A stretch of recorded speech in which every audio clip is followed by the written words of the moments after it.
দেওয়ার সময় হয়ে গেছে। 7 বৎসর হয়েছে আপনারা ক্ষমতায় এসছেন, এখন তো জবাব চাইতে হবে জনগণের পক্ষ থেকে।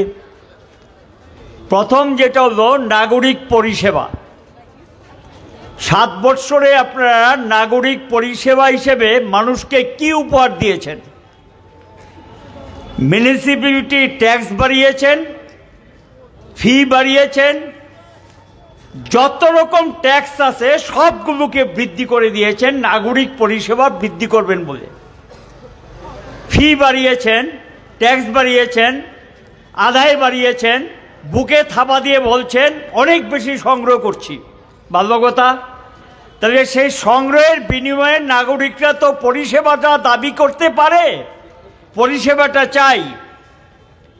তাদেরকে প্রশ্ন করতে চাই, যে স্মার্ট সিটি নিয়ে আপনারা বগল দবা বাজান,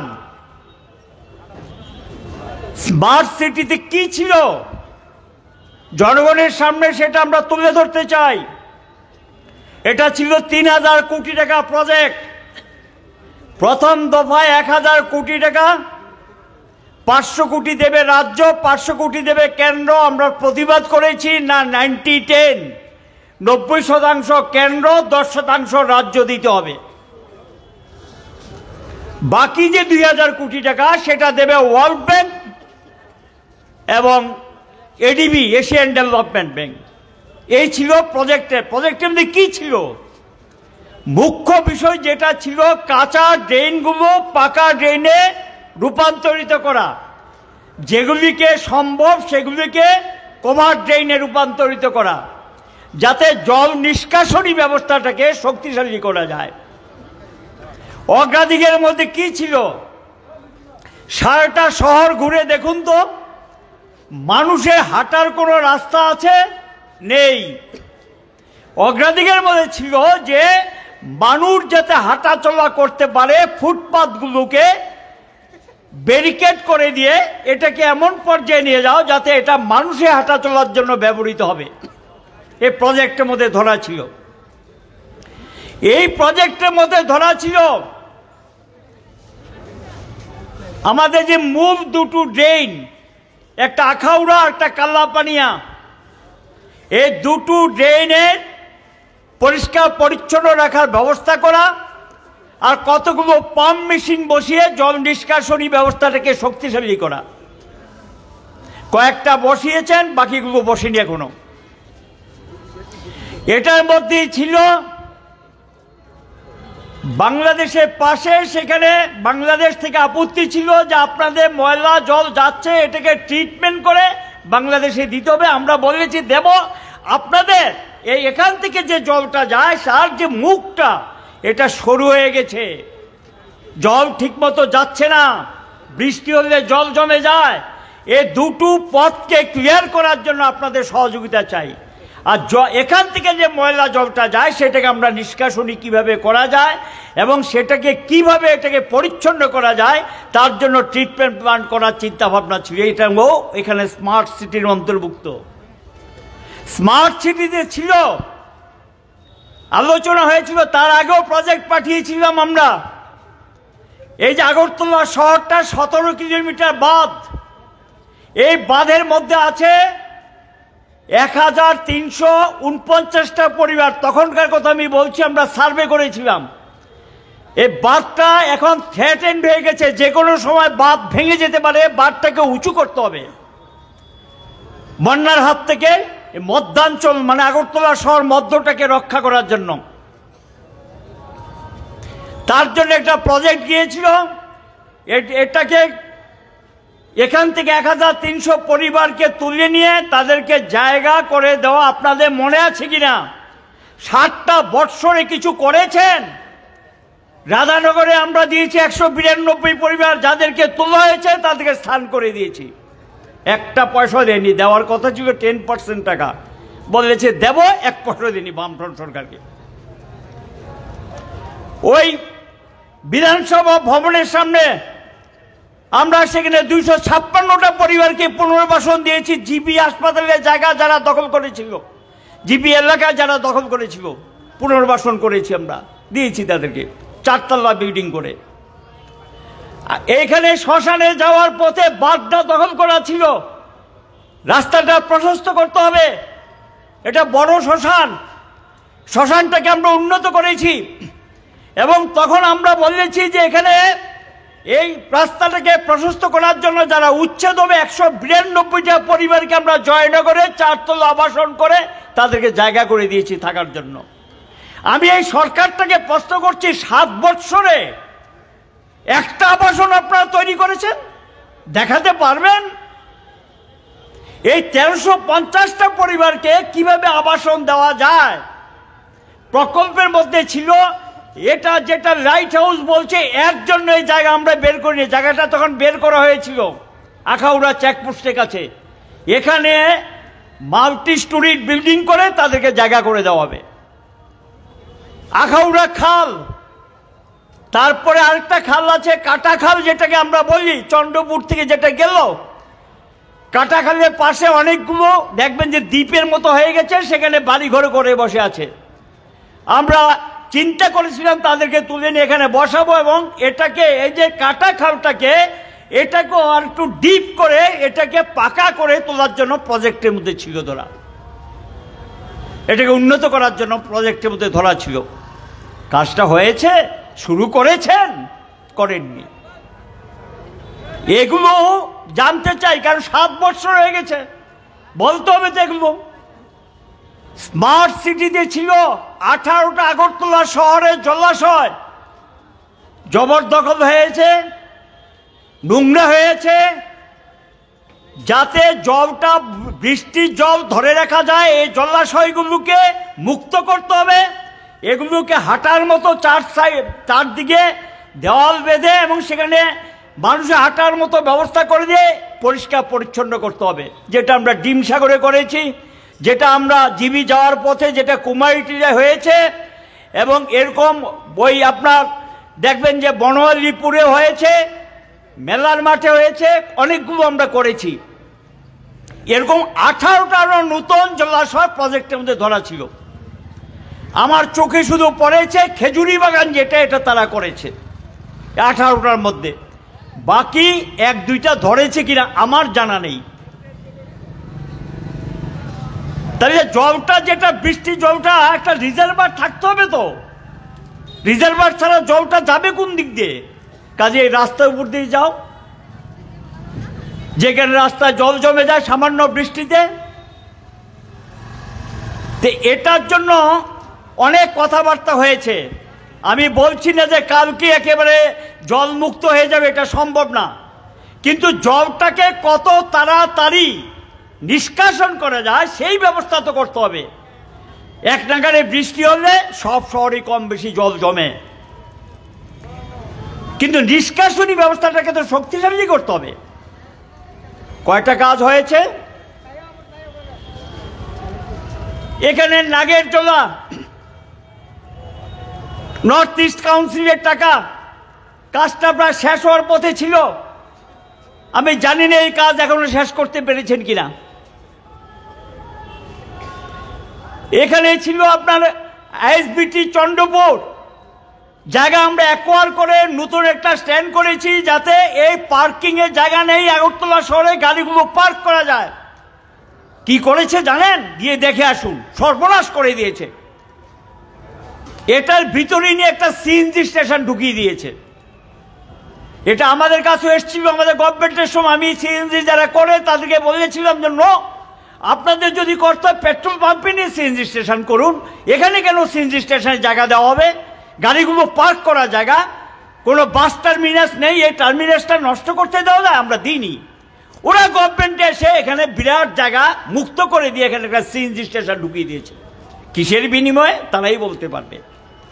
যান, আমি সেদিন দেখলাম, গত পরশুদিন আমি চম্পকনগর যাওয়ার পথে আমি দেখলাম চন্দ্রপুর যে মোটর স্ট্যান্ডটা, তার একটা পাশে জায়গা, সেখানে গেটটা ভেঙে গেটের একদিকে পশ্চিম দিকটার মধ্যে কতগুলো স্টল করছে। হচ্ছেটা কি? শুরু হয়েছেটা কি? এ তো আপনারা করেননি। এটা সুন্দর স্ট্যান্ড, এটার সামনে কতগুলো স্টল বসিয়ে দিচ্ছেন। কি চলছে? এটা অরাজকতা নয়? সিটি সেন্টার সামনেটা পরিষ্কার ছিল, খোলা রেখেছি আমরা। এর সামনে গিয়ে দেখবেন কতগুলো স্টল বসিয়ে দিয়ে বসেছে। দেখা যায় এখন সিটি সেন্টার রাস্তা থেকে কি হচ্ছে কি এগুলো? এটা পরিচ্ছন্ন শহর? এটা পরিকল্পিত শহর? গিয়ে দেখুন সিটি সেন্টারের সামনে অবস্থাটা কি, কিসের বিনিময়ে এগুলো করা হচ্ছে। এই আগরতলা শহরের সঙ্গে শহরতলিকে যুক্ত করার জন্য আরবান ট্রান্সপোর্ট কোম্পানি করা হয়েছিল। কেন্দ্রীয় সরকারের গাইডলাইনে ছিল এটা টিআরটিসিকে দেওয়া যাবে না, এটা নতুন কোম্পানি করতে হবে। আরবান ট্রান্সপোর্ট কোম্পানি করে 3টা শেয়ার, একটা শেয়ার হলো আগরতলা মিউনিসিপ্যাল কর্পোরেশন, টিআরটিসি মানে ট্রান্সপোর্ট ডিপার্টমেন্ট, এই 3টা মিলিয়ে একটা নতুন কোম্পানি হয়েছে। প্রায় 43 কোটি টাকা পাওয়া গিয়েছিল 90-10 রেশিওতে। 170টা বাস নেমেছে। এই আরবান ট্রান্সপোর্ট কোম্পানির লাভের টাকায় আরো তারা নিজেরা 3টা বাস কিনেছেন। 173টা বাস ছিল। এখন কয়টা বাস রাস্তায় নামছে? আমি যতটুকু জানি 25 থেকে 30টা। বাকি বাসগুলো কোথায়? ওই গিয়ে দেখবেন বটজলা একটা টিআরটিসি ডিপো আছে, সব ঘুমিয়ে আছে বাস। এ হলো বাস পরিষেবা। বাস পরিষেবা স্তব্ধ হয়ে গেছে। আর এখানে গিয়ে মন্ত্রীদের ফটো দেওয়ার জন্য একটু দূরে দূরে গিয়ে দেখবেন, জায়গা পেলে হলো মন্ত্রীদের ফটো সহ সেখানে। এটা কি? Passenger shed. বাসের নামে দেখা নাই, গাড়ির নামে দেখা নাই, প্যাসেঞ্জার শেড। সারা শহরে দেখবেন জায়গায় জায়গায় প্যাসেঞ্জার, যত ভব ঘুরে টুরে যারা আছে তারা সেখানে গিয়ে বসেন। অনেক সময় 2-1টা প্যাসেঞ্জার শহরে এটাও তো বা কাজে লাগে, অধিকাংশ প্যাসেঞ্জার শেড কোনো কাজে লাগছে না, শুধু মন্ত্রীদের ফটো টাকানোর জন্য এগুলো ব্যবস্থা হয়েছে। এটি কি শহরের উন্নয়ন? কেন 7 বছরে টিআরটিসি একটা নতুন বাস কিনলো না? কেন 7 বছরে আরবান ট্রান্সপোর্ট কোম্পানি একটা নতুন বাস কিনলো না? কেন্দ্রে আপনারা, রাজ্যে আপনারা, ডাবল ইঞ্জিনে গভর্নমেন্ট, কলস ভর্তি টাকা আসবে। কেন নাগরিকরা আজকে পরিষেবা পায় না? কেন তাকে 3 গুণ 4 গুণ ভাড়ায় যেতে হয়? এর উত্তর তো আপনাদেরকে দিতে হবে। ট্রান্সপোর্ট সিস্টেমকে উন্নত না করে একটা সুন্দর শহর হয় না। শুধু এখানেই গোটা শহরটার মধ্যে আপনারাই হকারদেরকে তুলে মুক্ত করছেন। পরের দিন দেখি আবার কি জানি একটা অ্যারেঞ্জমেন্ট হয়ে যায়, ব্যবস্থাপনা হয়ে যায়, আবার বসে যায়। বিএমএস এর নাম লেখালেই হবে, বসে যাও। এ চলছে। রাস্তাঘাট এগুলো ড্রজার লাগান, আপনারা ড্রজারের রাজত্ব, ড্রজার দিয়ে ভাঙছেন, আবার এগুলো বসাচ্ছেন, আবার তুলছেন, আবার বসাচ্ছেন, আবার তুলছেন। আপনারাই বসাচ্ছেন, আপনারাই তুলছেন। এ তো খেলা চলছে। পানীয় জল, আগরতলা শহরের নাগরিকদের সিরিয়াস অবস্থায় আপনাদেরকে পড়তে হবে। আগামী দিন প্রস্তুত থাকুন। অবাস্তব কথা অনেক হয়েছে। হাওড়া নদীর জল কম, কোত্থেকে জল আসবে? গেলেন চট্টগ্রামে, যেখানে হাওড়া নদী আমার জন্মস্থানও, এখানে আমি চিনি। এটা আমাদের সময় কথা হয়েছিল, আমরা বলেছি এটা সম্ভব না, এটা অবাস্তব। মুখ্যমন্ত্রী গেলেন, গিয়ে দেখে আসলেন, বললেন যে 100 কোটি টাকা স্যাংশন দিয়ে দিলাম, এখানে নাকি বাদ দেওয়া হবে। এত সহজ? এখানে শত শত পরিবার যারা উপজাতিরা বসবাস করে, তারা উচ্ছেদ হবে, তারা যাবে কোথায়? এটা হয় না। আমরা বলেছি যে জল আছে সেই জলটাকে আরো উন্নত করা যায়। তার জন্য এশিয়ান ডেভেলপমেন্ট ব্যাংক থেকে ট্রান্স 1, ট্রান্স 2, ট্রান্স 3 3টা প্রজেক্টে আগরতলা শহরে উন্নয়নের জন্য টাকা এসছে, পানীয় জলের জন্য। ট্রান্স 1 খুব সফলতার সঙ্গে বামফ্রন্ট সরকার করাতে এডিবি ট্রান্স 2 দিয়েছে। ট্রান্স 1 এ ছিল এ কাটাখালের দক্ষিণাংশ, আড়ালিয়াতে হয়েছে treatment plant, deep tubewell, overhead tank, পানীয় জল পেয়েছেন তারা, পরিশ্রুত পানীয় জল। যোগেন্দ্রনগরে হয়েছে পরিশ্রুত পানীয় জল পেয়েছেন, প্রতাপগড় হয়েছে পরিশ্রুত পানীয় জল পেয়েছেন।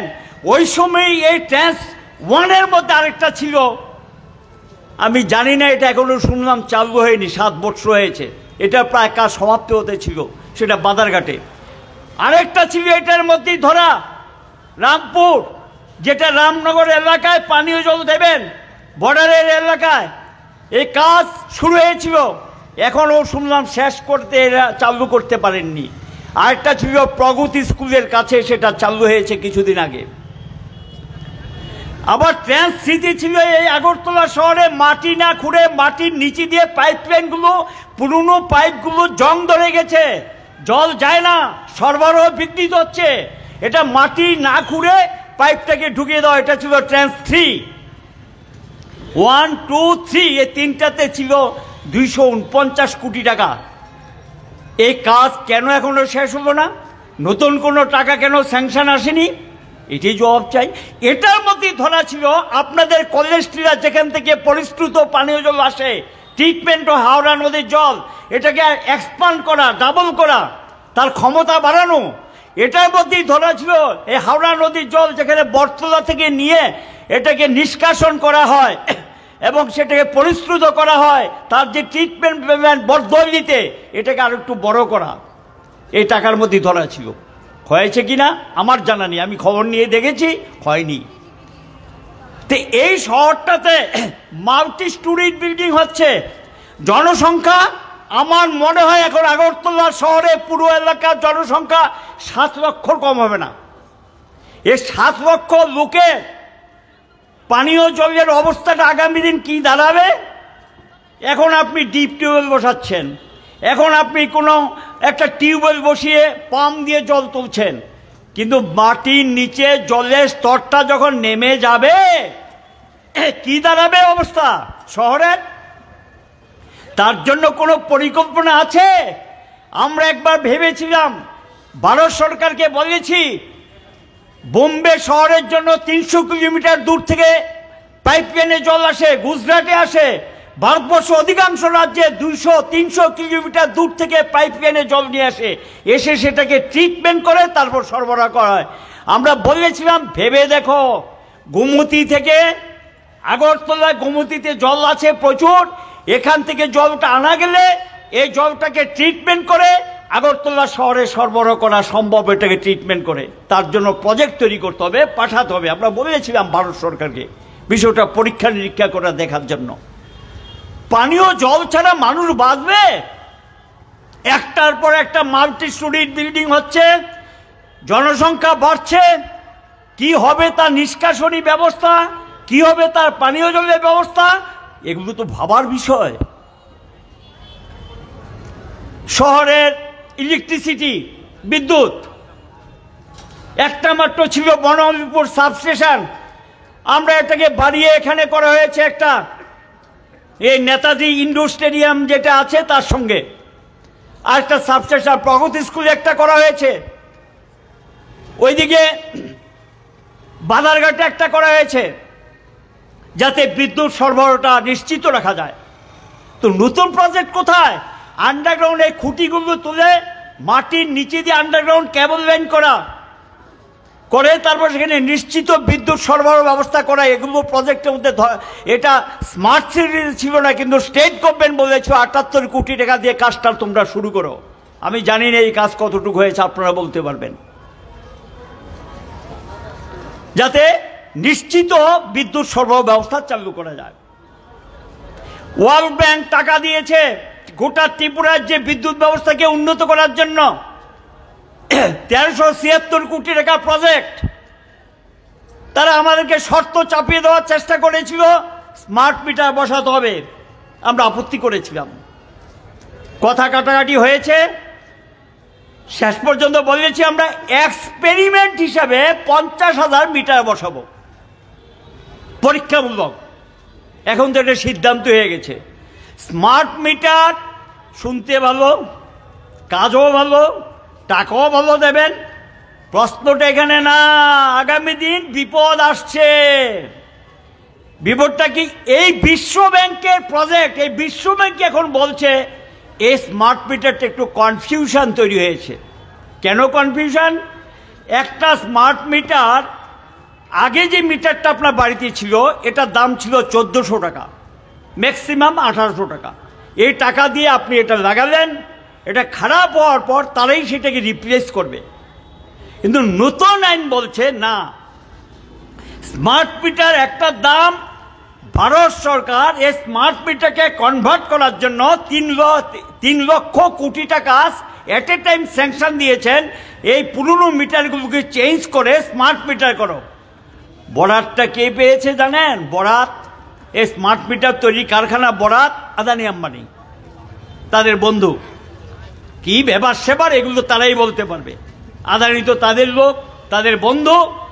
একটা স্মার্ট মিটারের দাম পড়ে 8,000 টাকা, তাদের যে বক্তব্য। ঠিক আছে, স্মার্ট মিটারটা বসাবেন, এটা যদি খারাপ হয়ে যায় পাল্টাবে কে? একটা গরিব মানুষ 8,000 টাকা একলগে দিতে পারবে? যন্ত্র তো খারাপ হতেই পারে, তখন তাকে পরিবর্তন করতে হয়। এখন তো ওয়ান টাইমের যোগ, যাই আছে পাল্টান পাল্টান পাল্টান, সবই পাল্টান। ওয়ান টাইমের বেশি আপনি ব্যবহার করতে পারবেন না। তো এরপরে এই টাকাটা কে দেবে? এই প্রশ্নগুলোতে এসছে। স্মার্ট মিটারের যে তথ্যগুলো, এগুলো দিল্লিতে প্রিজার্ভ করে, এখান থেকে আদানি সার্চ করে দেখতে পারবে যে ভারতবর্ষে কোন জায়গায় আদায়টা বেশি, এই জায়গাটা আমাকে দিয়ে দাও। ধরেন আগরতলা শহর বলবে কবে এটা আমাকে দিয়ে দাও। বিদ্যুৎ নিগম তখন এখানে কি নতুন আইন সেখানে সুযোগ করে দিয়েছে। বিদ্যুৎ আইন যেটা নতুন তৈরি করছে, যেটাকে লাগু করতে যাচ্ছেন, সেখানে বলে দিয়েছে কোনো জায়গায় যদি বেসরকারি কোম্পানি ঢুকতে চায় স্টেট গভর্নমেন্ট কোনো বাধা দিতে পারবে না।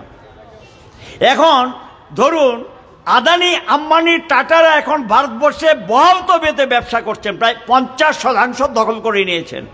কোন এলাকাগুলো? মেইন সিটি এলাকাগুলোতে। আদানি কি গন্ডা ছোড়া যাবে? আদানি লংটাই ভেঙে যাবে? আদানি কাঞ্চনপুর যাবে? আদানি গ্রামাঞ্চলে যাবে? যাবে না। কোথায় যাবে? শিল্পাঞ্চল, যেটা এখানে ক্রস সাবসিডি সিস্টেম ছিল আগে আইনের মধ্যে। শিল্পাঞ্চলে 1 ইউনিট বিদ্যুতের দাম বাড়িঘরে যেটা ব্যবহৃত হয় তার চেয়ে ডাবল। এখান থেকে যে আয়টা হয় সেই আয়ের টাকা দিয়ে বাড়িঘরে যারা গরিবরা ব্যবহার করে তাদেরকে সাবসিডি দেওয়া হয়। এটাকে ইংরেজিতে বলে ক্রস সাবসিডি, বাংলায় বলে পারস্পরিক ভর্তুকি। এটা এখন তুলে দিচ্ছেন, এটা রাখবে না তারা। এটা নিয়ে ভারতবর্ষে আন্দোলন চলছে। ক্রস সাবসিডি তুলে দিচ্ছে যে না, যেমন যেমন দাম তেমন তেমন পেমেন্ট করতে হবে, দাম বাড়বে। স্মার্ট মিটারের মাধ্যমে তার একটা ডেটা সেন্টার তারা তৈরি করছেন দিল্লিতে। গোটা ভারতবর্ষের ডেটা সেন্টারে বসে কয়েক মিনিটের দেখতে পারবেন যে কোথায় আদায়টা বেশি। যেখানে আদায়টা বেশি সেখানে যারা যাবে, আর যেখানে আদায় কম সেখানে যাবে না। তাহলে কি হবে? গ্রামীণ এলাকাগুলো বিদ্যুৎ পাবে না, ওখানে তারা ঢুকবে না, এবং সরকারি কোম্পানিগুলো মুখ থুবড়ে পড়বে। আমাদের সময় এই বিদ্যুৎ নিগম বলতে কোনো দ্বিধা নেই, আপনাদের সামনে আপনাদের সহযোগিতায় আপনাদের সাহায্য নিয়ে এটা 2005 ইংরাজির, এর আগে ছিল এটা ত্রিপুরা সরকারের দপ্তর। আমরা এটাকে কোম্পানিতে পরিণত করেছি 2005 সালের 1 জানুয়ারি। সেই দিন থেকে ত্রিপুরা সরকার থেকে কোনো নিগম অর্থ নেয়নি। বেতনের টাকা, ভাতার টাকা সব আপনাদের আদায় থেকে চলেছে। বিদ্যুৎ কেনার টাকা, গ্যাসের টাকা সব আদায় থেকে চলেছে, কোনো অসুবিধা হয়নি। লভ্যাংশ, একসময় গভর্নমেন্টকে আমরা লাভের টাকাও দিয়েছিলাম আমরা নিগমের পক্ষ থেকে। তাদের প্রায় 300 কোটি টাকার মতো ফিক্সড ডিপোজিট ছিল। আজকে বামফ্রন্ট সরকার যাওয়ার পর এই বিদ্যুৎ নিগমের এখন নাকি শুনতে পাচ্ছি তাদের যে লাস্ট যে এটা বেরিয়েছে ব্যালেন্স শিটটা আমি দেখার সুযোগ হয়েছিল, আমি দেখেছি। ব্যালেন্স শিটের অবস্থাটা কি? 900 কোটি টাকার উপরে দেনাগ্রস্ত হয়ে গেছে এই কোম্পানি। যে কোনো সময় এই কোম্পানি দেউলিয়া পরিণত হবে, এবং এই কোম্পানি যদি অচল হয়ে যায় কে আসবে? প্রাইভেট কোম্পানি এই জায়গা দখল করবে। আর প্রাইভেট কোম্পানি যখন আসবে ট্যাক্সটা পাবেন, কয় মাসে বছর যায় বুঝতে পারবেন। এক সময় যখন বলেছিলেন ও কত ভালো প্রাইভেট সার্ভিস, এই যে এয়ার ইন্ডিয়া টিন্ডিয়া যেগুলো ছিল সরকারি কোম্পানি, ভালো লাগে না, সব প্রাইভেট কোম্পানি এসছে। তো এখন অবস্থাটা কি? ভাড়ার অবস্থাটা কি? কখনো 3000, 3500, আর পরের দিন এটা 14,000। কোনো নিয়ন্ত্রণ আছে? লুটপাট, হরিলুট। এই প্রাইভেট সেক্টর যখন ঢুকবে এই বিদ্যুৎ ব্যবস্থার অবস্থা খুব কাহিল, এবং এটার জন্য দায়ী ইচ্ছা করেই সরকারি কোম্পানিগুলোকে ধ্বংস করে দিচ্ছে। আমি তাদেরকে জিজ্ঞাসা করতে চাই, আমরা আমাদের রাজ্যে নিজস্ব ক্ষমতা বাড়িয়েছিলাম, আমরা তৈরি করেছি বরমুড়া বিদ্যুৎ কেন্দ্র, এখান থেকে 40 মেগাওয়াট পাওয়া যেত, এখন শুনতে পাচ্ছি 8 মেগাওয়াটও আসে না। কেন মেশিনগুলো বন্ধ হয়ে গেল? কি কারণে বসে গেল? কি কারণে গ্যাসের টাকা দিচ্ছেন না ওএনজিসি? কেন গ্যাস সরবরাহ অনিয়মিত? কেন টারবাইনগুলো ঠিক করা হলো না? কোটি কোটি টাকা খরচ করে আমরা এই প্রজেক্টটাকে বসিয়েছি, আমাদের রাজ্যের নিজস্ব প্রজেক্ট শেষ করে দিচ্ছে। রুখিয়াতে আমরা বসি, যেখান থেকে আমরা 60 থেকে 70 মেগাওয়াট আমরা প্রতিদিন পেতাম নিজস্ব বিদ্যুৎ, কম দামে সস্তায়, এটা আমরা মানুষকে সরবরাহ করতাম। এই রুখিয়ার এখন সবগুলো প্রজেক্ট প্রায় বন্ধ হওয়ার পথে, শুনতে পাচ্ছি মাত্র একটা প্রজেক্ট চালু আছে, 20 মেগাওয়াটের মতো নাকি বিদ্যুৎ আসে। তো ত্রিপুরা বিদ্যুৎ কোথায়? ত্রিপুরা কিন্তু নিজস্ব বিদ্যুৎ শেষ। আর ডম্বন 4 থেকে 5 মেগাওয়াট মাত্র, আপনাদের দরকার 350 মেগাওয়াট, বাকিটা আসবে কোত্থেকে? ওই পাল্লাটানা বামফ্রন্ট সরকারের প্রচেষ্টার ফল। এখান থেকে 7টা রাজ্যে বিদ্যুৎ যায়, আসাম পাচ্ছে সবচেয়ে বড় শেয়ার, নাগাল্যান্ড, মণিপুর, মিজোরাম থেকে শুরু করে সব কটা রাজ্য এখান থেকে শেয়ার পায়, আমরাও শেয়ার পাই। এটা সেন্ট্রাল প্রজেক্ট। মনারচকের থেকে আমরা এটা লড়াই করে আদায় করে সোনামুড়া মনারচক, এটা সম্পূর্ণ বিদ্যুৎ আমরা নিয়েছি। বিদ্যুৎ যখন উদ্বৃত্ত হয়েছে, বাংলাদেশকে আমরা 160 মেগাওয়াট বিদ্যুৎ দিয়েছিলাম। উদ্বৃত্ত বিদ্যুৎ তো ফ্রিজে ঢুকিয়ে রাখা যায় না, মাছ রাখা যায়, সবজি রাখা যায়, বিদ্যুৎ রাখা যায়, এ তো টাচও করা যায় না, মারা পড়বেন, এটা ক্ষয় হয়ে যাবে নতুবা। এই উদ্বৃত্ত বিদ্যুৎ দিয়ে নাই নাই করে প্রতি মাসে 8 থেকে 10 কোটি টাকা প্রফিট আসতো বাংলাদেশে বিক্রি করে, বলতে কোনো দ্বিধা নেই। এই টাকা আপনাদের গ্রাহকদেরকে ক্রস সাবসিডি দেওয়া হতো, আপনারা এই সুযোগটা পেতেন। আর আজকে কেন আমি দেখলাম সেদিন মন্ত্রী যে স্টেটমেন্ট দিয়েছে, এখন বাংলাদেশে মাত্র 60 মেগাওয়াট যায়। তাহলে কোথায়? এই যে সেন্ট্রাল শেয়ার থেকে আমরা অনেকগুলো স্টেট থেকে শেয়ার পাই, বিদ্যুতের শেয়ার সবটা মিলে আমাদের নিজস্ব বিদ্যুতের শেয়ার হয়েছিল। ত্রিপুরা উৎপাদন পাল্লাটানা সব 500 মেগাওয়াট নিজস্ব যে বিদ্যুতের ব্যবস্থা তখন হয়েছিল বামফ্রন্টের সময়। এখন কেন এটা এরকমটা হলো? তাই উৎপাদন ব্যবস্থাকে শেষ করে দিচ্ছেন, ধ্বংস করে দিচ্ছেন, নিজস্ব প্রজেক্টগুলিকে ধ্বংস করে দিচ্ছেন। আমরা এটাকে এই যে গ্যাস, যেটা আপনি উপরটা গ্যাস পুড়িয়ে যে হিটটা বেরোয়, হিটটাকে কনভার্ট করে রুখিয়া বরমুড়াতে আরও 2টো প্রজেক্ট করে, এতে কোনো নতুন গ্যাস রাখবে না, ওই হিটটা থেকে কনভার্ট করে এটা টারবাইন বসিয়েছে, সে টারবাইন বসিয়ে সেখানে উদ্বৃত্ত বিদ্যুৎ উৎপাদন হবে, যেটা আরসিনগর হয়েছে, যেটা পাল্লাটানা হয়েছে, যেটা ওই সোনামুড়া মনারচকে হয়েছে। আমরা আমাদের 2টো প্রজেক্টকে আমরা প্রজেক্ট পাঠিয়েছি, আজও তার কাজ শুরু হয়নি, আজও তার কাজ শুরু হয়নি। কাজে স্টেট প্রজেক্টগুলো যেগুলো জনগণের টাকায় তৈরি হয়েছে, এই স্টেট প্রজেক্টগুলোকে ধ্বংস করে দিচ্ছেন। আগামী দিন এই বিদ্যুতের ক্ষেত্রে বিরাট একটা সংকট আপনাদের জন্য অপেক্ষা করছে। সরকার বলছে দাম বাড়ায়নি, বামফ্রন্ট দাম বাড়িয়েছে। কত পার্সেন্ট? কখনো বলছে 150% নাকি দাম বেরিয়েছি, হতে পারে 150%, 100%, 120%, যাই হোক। আরে বামফ্রন্টের সময় তো আগে 2005-এর আগে, নিগম তৈরি হওয়ার আগে মানুষ তো বিদ্যুতের পয়সাই দিতেন না, কিছু যদি কেউ দান দক্ষিণা করে দিতেন, অনেকটা ফ্রি, গ্রামাঞ্চলে তাই ছিল অবস্থা। এখন যদি দামটা 1 টাকা হয় তাহলে 100% হলো, আগে তো দামই দিত না। বামফ্রন্ট এসে নিশ্চিত বিদ্যুতের ব্যবস্থা করে দিয়ে তারপরে গিয়ে একটা সিস্টেম চালু করেছে, তাতে গিয়ে সস্তায় বিদ্যুৎ পেতেন। এখন বলছে দাম বাড়ায়নি। তো দামই যদি না বেড়ে থাকে, এখানে আমার কথা যারা শুনছেন প্রত্যেকে বলুন তো, আপনার বাড়িতে যে বিলটা যাচ্ছে 2018 পর থেকে, আগে যে টাকাটা দিতেন তার চেয়ে ডাবল না? তাহলে এটা বাড়লো কি করে?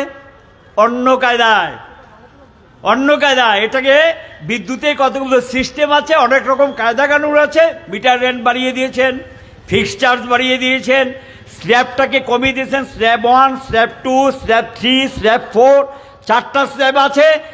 যেমন যেমন বেশি ব্যবহার করবেন দাম তত বাড়বে। স্যাপটাকে এমনভাবে এখন এটাকে চেঞ্জ করে দিয়েছেন, অল্প কিছু বিদ্যুৎ সস্তা পাবেন, তার উপরে উঠলেই আপনাকে বেশি দাম দিতে হবে। ওইভাবে পকেটটা কাটছে, অর্থাৎ এইভাবে না আর কি, এইভাবে ঘুরিয়ে পকেট কাটছে। বামফ্রন্টের সময় আপনাদের উপরে কোনো ট্যাক্স বসায়নি বিদ্যুতের উপর। এরা আসার পর এই ত্রিপুরা গভর্নমেন্ট তার আয় বাড়ানোর জন্য 5% ডিউটি চার্জ বলে, বিলের নিচে আপনার পরে দেখবেন লেখা আছে ডিউটি চার্জ। এটা কি জানেন? এটা কিন্তু ত্রিপুরা স্টেট গভর্নমেন্টের ট্যাক্স আপনাদের থেকে নিয়ে যাচ্ছেন। আপনি যে বিদ্যুৎ ব্যবহার করছেন, ত্রিপুরা স্টেট গভর্নমেন্ট এই টাকাটা নিয়ে যাচ্ছে। বামফ্রন্টের সময় এটা ছিল না। তাহলে দামও বাড়ালেন, বিদ্যুৎও দিতে পারছেন না, আর খালি কোথায় কোথায় এটা সেটা দেখাচ্ছেন। এগুলি কি অর্থ হতে পারে? প্রাকৃতিক দুর্যোগে বিপন্ন হয়, অস্বীকার করি না। যান্ত্রিক ত্রুটিতে বিপন্ন হয়, অস্বীকার করছি না। কিন্তু এটা নিয়মিত হবে কেন? এটাই তো মানুষের প্রশ্ন। এগুলি তো মানুষ জানতে চায়, এবং এটা নিয়ে মানুষের ক্ষোভ আছে। কাজে মূল্য যেটা বাড়াচ্ছেন এটাকে একটা জায়গা বন্ধ করুন এবং এই নিগমটাকে রক্ষা করুন। এটা যদি রক্ষা না হয়, ত্রিপুরা সম্পদ, ত্রিপুরা জনগণের পরিশ্রমে এত বড় সম্পদ তৈরি হয়েছে। আপনাদেরকে জানার জন্য বলছি, 1978 সালে নৃপেন চক্রবর্তী যখন মুখ্যমন্ত্রী হয়, তখন ত্রিপুরার যে বিদ্যুতের গ্রাহক ছিল মাত্র 14,700। বামফ্রন্ট যেদিন সরকার থেকে যায় সেই দিন বিদ্যুতের গ্রাহক প্রায় 8 লাখ। তাহলে সারা রাজ্যে বিদ্যুৎ সরবরাহ নিশ্চিত করেছে। তো একটা জায়গায় নিয়ে গিয়েছিলেন। তাহলে এটার মধ্যে এই অবস্থাটা, সংকটটাকে, যেই কোম্পানিটা লাভজনক ছিল আজকে সে 900 কোটি টাকার উপরে ঋণগ্রস্ত। গ্যাসের টাকা দিতে পারে না, বিদ্যুৎ কেনার টাকা দিতে পারে না, বেতনের টাকা ঠিকমতো দিতে পারছে না, কখনো কখনো সমস্যা তৈরি হচ্ছে। এটা হলো গিয়ে ওরা চাইছে এটাকে বেসরকারি হাতে তুলে দেওয়ার জন্য। এই জায়গাটাতে আমাদের আপত্তি। এগুলি নিয়ে যদি না ভাবেন, না কথা বলেন, ভুগবেন, কষ্ট পাবেন, আপনার পকেট কাটা পড়বে, আপনি ক্ষতিগ্রস্ত হবেন। প্রত্যেকটা নাগরিক যে দলই করেন, আপনাকে তো বিদ্যুতের দাম দিতে হবে। সাফার করলে আপনিই করবেন, যে দলই করেন সেটা পরের প্রশ্ন। আগে তো আপনাকে বাঁচতে হবে, নিশ্চিত বিদ্যুৎ পেতে হবে। কাজে প্রতিবাদ করুন। বিজেপি করেন, সিপিএম করেন, মাথা করেন, যেই পার্টি খুশি সেই পার্টি করেন, কোনো আপত্তি নেই। কিন্তু নাগরিক পরিষেবা, বিদ্যুৎ পরিষেবা, এগুলো তো জনগণের সমস্যা। এটার থেকে আপনাকে বাঁচার জন্য তো এই পথটা আপনাকে খুঁজে বের করতে হবে। প্রতিবাদে সামিল হন, এটাকে রক্ষা করুন। নাহলে আগামী দিন আপনাদের জন্য আসবে এই আদানি দানব দানব দানব। শুনলে হাসবেন কি চলছে দেশটাতে। গুজরাটে সরকারি কোম্পানিগুলো পটল তুলে দিয়েছেন, আদানির হাতে গোটা গুজরাট তুলে দিয়েছেন। 1 ইউনিট বিদ্যুতের দাম 10 টাকা থেকে 16 টাকা। 1 ইউনিট বিদ্যুতের দাম গুজরাটে। আদানি এখন তুঙ্গে ব্যবসা করছেন, আর সরকারি কোম্পানিগুলোতে কোনো বিদ্যুৎ কিনে না, আদানি থেকে কিনছেন। বাংলাদেশে আদানি সাপ্লাই দিচ্ছেন 8 টাকা থেকে 10 টাকা 1 ইউনিট, আর আমরা ত্রিপুরা সাপ্লাই করেছি 5.5 টাকা। ত্রিপুরা থেকে যে বিদ্যুৎটা যায় এটা 5.5 টাকা। আমি জানি না এখন তারা বাড়িয়েছেন কিনা। তাহলে কোনটা ভালো বুঝে নিন। এই হলো গিয়ে বেসরকারি কোম্পানিগুলোর অবস্থা। কাজে স্মার্ট মিটার আগামী দিনে আপনাদের একটা সমস্যা এবং জটিলতা তৈরি করবে। আপনার তথ্য সবটা তাদের হাতে চলে যাচ্ছে, যা খুশি তা করতে পারবে। এটার মধ্যে অনেক কিছু ট্যাম্পারিং করারও বিশেষ বিশেষ ব্যবস্থাপনা আছে। এগুলি সব এখানে ব্যাখ্যা করতে গেলে এত সময় আপনারা আমাকে দেবেন না। তবে কিছু ট্যাম্পারিংয়ের সুযোগ রয়ে গেছে এবং এটার মধ্যে নানা ব্যাপার সেবার আছে। এটা বুঝে চিন্তাভাবনা করুন। এই স্মার্ট মিটার কাশ্মীরে গিয়েছে আর লাঠি নিয়ে মহিলারা তাড়িয়ে দিয়েছে, বিহারে তাড়িয়ে দিয়েছে, ভারতবর্ষ অনেক রাজ্যে লাগাতে দেয়নি, তাড়িয়ে দিয়েছে। যাতে স্মার্ট মিটার টিটারের দরকার নেই, আমরা যেমনি আছে এমনি থাকবে, আগের মিটারই থাকবে, কোনো অসুবিধা কিছু নেই, এতেই চলবে। আর এখানে স্মার্ট মিটারের দরকার নেই। এই প্রতিবাদ তারা করেছেন। যেখানে প্রতিবাদ হয়েছে সেখানে লাগাতে পারেনি, পিছু হটতে বাধ্য হয়েছেন। এই কারণে এগুলো নিয়ে আমরা এই কথাগুলো বলছি। তৃতীয় যেটা আমি বলবো, যে এখানে আলোচনা হয়েছে, বিস্তারিত আলোচনা হয়েছে, বাংলাদেশ একটা স্বাধীন রাষ্ট্র, তাদের একটা স্বাধীন ভূমিকা আছে, আমরা অস্বীকার করি না, তাদের আভ্যন্তরীণ সমস্যা তাদের ব্যাপার, কিন্তু প্রত্যেক নাগরিকের তো একটা স্বাধীনতা আছে। আজকে যেটা বাংলাদেশে ঘটছে এটা তো মৌলবাদী চিন্তা ভাবনা। হিন্দু মৌলবাদেরও সমর্থন করি না, আমরা মুসলিম মৌলবাদকেও সমর্থন করি না। আমরা চাই ধর্ম যার যার ব্যক্তিগত, এবং ধর্ম যার যার ব্যক্তিগত বিষয়, কে কোন ধর্ম করবে তার বিষয়। এক ধর্ম আরেক ধর্মের উপর সেখানে কোনো প্রকার চাপিয়ে দেওয়া, অত্যাচার করা, হিংসা করা এটা উচিত না। কোনো ধর্মগ্রন্থ হিংসার কথা বলেনি। রামায়ণ পড়ুন, গীতা পড়ুন, মহাভারত পড়ুন, কোনো জায়গায় লেখা আছে যে অন্যের ধর্মকে অশ্রদ্ধা করতে হবে, অসম্মান করতে হবে? নাই। বা কোরআন পড়ুন, নাই। বাইবেল পড়ুন খ্রিস্টানের, নাই। গৌতম বুদ্ধের যে ধর্মীয় গ্রন্থ বুদ্ধ ধর্মের সেটা পড়ুন, নাই। সব ধর্মের শেষ কথা ভালো হও, ভদ্র হও, মানুষকে সম্মান করতে শিখো, মানুষকে স্নেহ করো, মানুষকে ভালোবাসো, হিংসা ভালো না। সব ধর্মের ধর্মীয় গ্রন্থের শেষ কথা কিন্তু এটা। আর এটা কোন ধর্ম এসছে দেশে?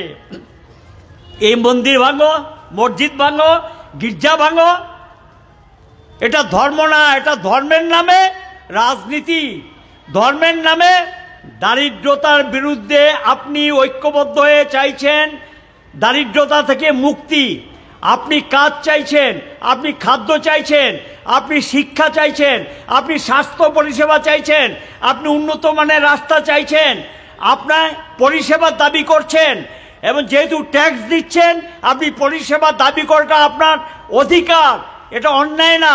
এবং এই যে দাবি, এই দাবি সরকারের কাছে করার জন্য যে সরকার কি শুধু আদায়ের জন্য সরকার যখন মানুষ থেকে আদায় করবে, সরকারকে পরিষেবা দেওয়াটা বাধ্যতামূলক। আজকের সরকার সেই পরিষেবার কথা অস্বীকার করছে। আমরা যখন লড়াই করছি সকল অংশের মানুষকে নিয়ে, জিনিসের দাম কমাও, বেকারে কর্মসংস্থানের সুযোগ তৈরি করো, কৃষির অগ্রগতি ঘটাও, শিল্পে বিকাশ করো, কর্মসংস্থানের সুযোগ তৈরি করো, এগুলো যখন আমরা আন্দোলন করছি নাগরিকদের সমস্যা নিয়ে, এগুলো সমাধান করতে গিয়ে তারা সম্পূর্ণ ব্যর্থ। টাকা কোত্থেকে পাবে? সবই তো লুটপাট হয়ে যাচ্ছে। যেদিকে যান শুধু লুটপাট, যেদিকে যান শুধু লুটপাট, এই অবস্থা। এবং সেই পরিস্থিতির মধ্যে মানুষ যখন ঐক্যবদ্ধভাবে রাস্তায় আন্দোলন করছে, এগুলো চাই। মানুষের সে ঐক্যটাকে দুর্বল করে দেওয়ার জন্য এই মৌলবাদী শক্তিগুলো আজকে সামনে আসছে। বাংলাদেশে সরকারটা উচ্ছেদ হয়েছে, জনগণের আন্দোলন বা গণ অভ্যুত্থান যাই বলুন, আগের সরকারটা গিয়েছে, নতুন সরকার এসছে। তো তাদের দায়িত্ব কি? নাগরিকদের নিরাপত্তা দেওয়া। ওই পেঁয়াজের দাম বেড়েছে, আলুর দাম বেড়েছে, জিনিসপত্রের দাম বেড়েছে, বাংলাদেশে মানুষের নাভিশ্বাস উঠে গেছে, এগুলো নিয়ে কোনো কথা নেই। কথা কি? ওই সমস্ত হিন্দু যারা ধর্মাবলম্বী তাদেরকে নিয়ে এখন লড়াই। আমাদের বক্তব্য হলো এই জাতীয় প্রবণতার বিরুদ্ধে একটা ধর্মের লোক কেন আন্দোলন করবেন? যারা গণতন্ত্রে বিশ্বাস করে, যারা সম্পর্কে বিশ্বাস করে, যারা মানুষকে ভালোবাসে, যারা মানব দরদী, সকল অংশে মানুষেরই কাজ। আমার ধর্মটা যেমন আমার কাছে বড়, আরেকজনের ধর্মটা তো তার কাছে বড়। আমার ধর্মটাকে যেমন আমি সম্মান করি, অন্যের ধর্মটাকে কেন আমি অসম্মান করব? কাজে সেই ধর্মটা যাতে সে পালন করতে পারে, তার যাতে কোনো অসুবিধা না হয়, আমার কিন্তু একটা দায়িত্ব রয়ে গেছে। আমার নিজের অধিকারটা যেমন আমি যথাযথভাবে ভোগ করব, অন্যের অধিকারে আমি হস্তক্ষেপ করব না। এটা কেমন কথা? আমার দায়িত্বের সঙ্গে কর্তব্যটা আমি ভুলে গেলাম, ভুলে গিয়ে আলবট সেখানে গিয়ে অন্যের অধিকারে হস্তক্ষেপ করা শুরু করলাম। এটা তো হওয়া উচিত না। আমাদের এই জায়গাটাতে আপত্তি। যারা আজকে হিন্দু মৌলবাদীর নামে এসব করছেন, এটাও আমরা সমর্থন করি না। মুসলিম মৌলবাদীর নামে যেটা সমর্থন করছেন সেটাও সমর্থন করি না। আমাদের বক্তব্য হলো এই পরিস্থিতি মোকাবেলা করার জন্য চাই ব্যাপক ঐক্য। ব্যাপক ঐক্য, ধর্ম নিরপেক্ষ গণতান্ত্রিক শক্তিকে ঐক্যবদ্ধ করে সকল ধর্মের মর্যাদা সম্মান সুরক্ষিত করো, এবং কোনো ধর্মের লোক যাতে কোনো ধর্মের উপর আঘাত না করতে পারে এটাকে নিশ্চিত করো, এটা হলো সরকারের দায়িত্ব। সরকার হবে এখানে নিরপেক্ষ। আর সরকার যদি সেখানে দেখা যায় কোনো একটা ধর্মের প্রতি আক্রমণমুখী হয়ে যায়, তখন তো সেই সরকার ধর্মনিরপেক্ষ সরকার না। সরকার যখন একটা ভূমিকা নিয়ে নেয়, একটা পক্ষ নিয়ে নেয়, এটা তো নিতে পারে না। কারণ সংবিধানের নামে যখন শপথ নেয়, একথা পরিষ্কার আছে, আমি সকলের অধিকার নিশ্চিত করব। তাহলে এখানে সংবিধানের নামে অধিকার, আপনি সেখানে শপথ নিয়ে সেটাকে অস্বীকার করছেন, এটা তো মেনে নেওয়া যায় না। এই জায়গাটাতে আমাদের আপত্তি, এই জায়গাটাতে আমাদের প্রতিবাদ। আগে বাংলাদেশেও যেটা ঘটছে এটা অবিলম্বে বন্ধ হওয়া উচিত। আবার ভারতবর্ষ কোনো কোনো জায়গায় যেগুলো ঘটছে এটাও নিন্দনীয়, এটাও বন্ধ হওয়া উচিত। কারণ একটা মৌলবাদী শক্তি আরেকটা মৌলবাদী শক্তিকে উস্কানি দেয়। আপনি যদি একটা হিন্দু ধর্মের নামে মিছিল করেন, তো মুসলিমের মধ্যে একটা আসবে, আমরা মুসলমানরা একটা মিছিল করি। আমাদের বক্তব্য পরিষ্কার, এখানে যদি কোনো প্রতিবাদ থাকে সবাই মিলিয়েই করুন, গণতন্ত্রের পক্ষে করুন, ধর্মনিরপেক্ষতার পক্ষে করুন, সবাই মিলে একসঙ্গে নামবো, সবাই মিলে একসঙ্গে মিছিল মিটিং করব, প্রতিবাদ করব। আমরা লক্ষ্য করলাম অনেক লড়াই করে এখানে ভিসা অফিসে এসছে, সেখানে গিয়ে যে ঘটনাটা ঘটলো এটা তো আমাদের আগরতলার ত্রিপুরার সম্মান তো নষ্ট হয়েছে, এটা তো অস্বীকার করার উপায় নেই। প্রতিবাদ করতে পারেন, তার জন্য রাজপথ রয়ে গেছে, অসংখ্য পথ রয়ে গেছে, অসংখ্য জায়গায় সে প্রতিবাদ করা যায়। কোনো দেশের কোনো জাতীয় পতাকা অবমাননা, সেটা বাংলাদেশ হোক ভারত হোক, কোথাও সেখানে হওয়া উচিত না। এবং যার যার ক্ষেত্রে যার যার রাষ্ট্রের জাতীয় পতাকাটা সম্মানীয়, এটাকে অসম্মান করা, অস্ত্রবদ্ধ করা এটা উচিত না। এবং এই জাতীয় উস্কানিগুলো চলছে, বিভিন্ন দিক থেকে এই জাতীয় উস্কানিগুলো চলছে, এই উস্কানির ফাঁদে পা দেবেন না। এবং সেখানে আমাদের যে ধর্মনিরপেক্ষ নীতি, গণতান্ত্রিক যে একতা, শান্তি, সম্প্রীতি, এটাকে সুরক্ষিত রাখার জন্য সাধারণ নাগরিকদের এগিয়ে আসতে হবে। প্রচণ্ড উস্কানি চলছে চতুর্দিকে। এই উস্কানির মধ্যে কি করে আমরা আমাদের যে শান্তি এবং সম্প্রীতিকে বজায় রেখে আমরা আমাদের যে মৌলিক এবং জ্বলন্ত সমস্যাগুলো, যেগুলো আমরা একটু আগে আলোচনা করেছি, কিছু সমস্যা, এই মৌলিক এবং জ্বলন্ত সমস্যাগুলো নিয়ে আমরা কিভাবে আরও মানুষের কাছে পৌঁছতে পারি, আরও কিভাবে আন্দোলন করতে পারি বেঁচে থাকার জন্য, টিকে থাকার জন্য, কিভাবে যে অত্যাচার আমাদের উপর চলছে যে শাসক দলের, সে অত্যাচারের বিরুদ্ধে, দুর্নীতির বিরুদ্ধে আমরা আমাদের ঐক্যটাকে আরও বেশি কত সুদৃঢ় করতে পারি এবং সংগ্রাম এবং লড়াইকে আরও কত বেশি শক্তিশালী করতে পারি, সেটার দিকে আমাদের আরও বেশি নজর দেওয়া দরকার এবং ঐক্যবদ্ধ হওয়া দরকার। এখানে নানা ধরনের প্রচেষ্টা শুরু হয়েছে। এই যে আমাদের স্থাপত্যগুলো নিয়ে আমাদের বামফ্রন্টে মন্ত্রিসভায় সিদ্ধান্ত হয়েছিল, যখন আমাদের রাজভবনটা ওখানে নেওয়ার সিদ্ধান্ত হয়েছিল, আমাদের যে মন্ত্রী অফিসে যেটাকে সেক্রেটারিয়েট বলা হয় তার পাশে একটা জায়গা যখন সিলেকশন করা হয়েছে, তখনই সিদ্ধান্ত ছিল এখান থেকে যখন রাজ্যপাল চলে যাবে এটাকে আমরা উন্মুক্ত করে দেব, রবীন্দ্রনাথ ঠাকুরের নামে আমরা এটাকে উন্মুক্ত করে দেব জনগণের দেখার জন্য। হঠাৎ করে কি এত দরকার লাগবে এটাকে হোটেল খুলে দিতে হবে? কি কারণ? হোটেল তো বামফ্রন্ট সরকারের সময় হয়েছে, যে পল্লো টাওয়ার্স, এটা তো বামফ্রন্ট সরকারের সময় ফিতা কেটেছেন তারা, এসে জিঞ্জার হয়েছে। এগুলোর জন্য তো আমরা জায়গা দিয়েছি, তার জন্য কি পিটিয়ে কাকে তুলতে হয়েছে? তার জন্য এটা করতে হয়নি। কাজে সেখানে হোটেল করতে না নেই, হোটেল করুন, দরকার আছে, অস্বীকার করছি না। পর্যটন শিল্পকে উন্নত করার জন্য এগুলো দরকার আছে, আমরা অস্বীকার করছি না। উন্নয়নের বিপক্ষে আমরা নই এবং উন্নয়নের পক্ষে বামফ্রন্ট সদর্থক। এটা করেছে বলে ত্রিপুরার যে আজকে যা ভোগ করছেন এটা অস্বীকার করার সুযোগ নেই।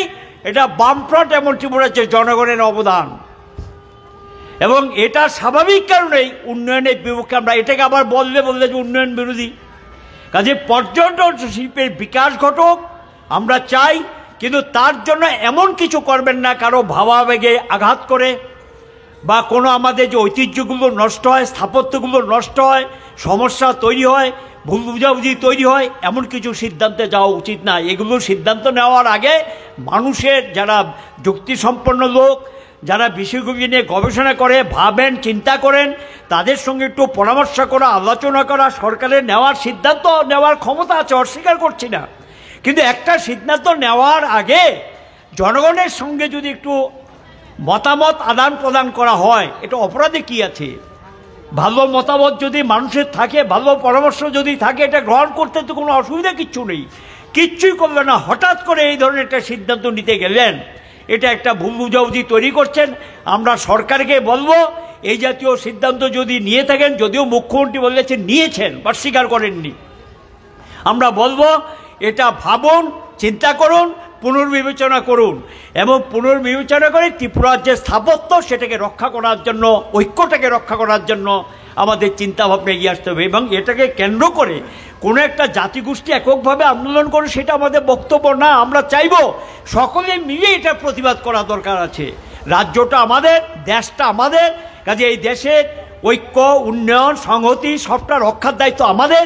স্বাভাবিক কারণেই এটাকে রক্ষা করার জন্য সকল অংশের মানুষ এগিয়ে আসবেন। এই কথাগুলো বলে এখানে প্রতিবাদ সমাবেশে কথাগুলো বলার সুযোগ করে দেওয়ার জন্য আপনাদের সকলের কাছে কৃতজ্ঞতা প্রকাশ করে ধন্যবাদ জানিয়ে আমার বক্তব্য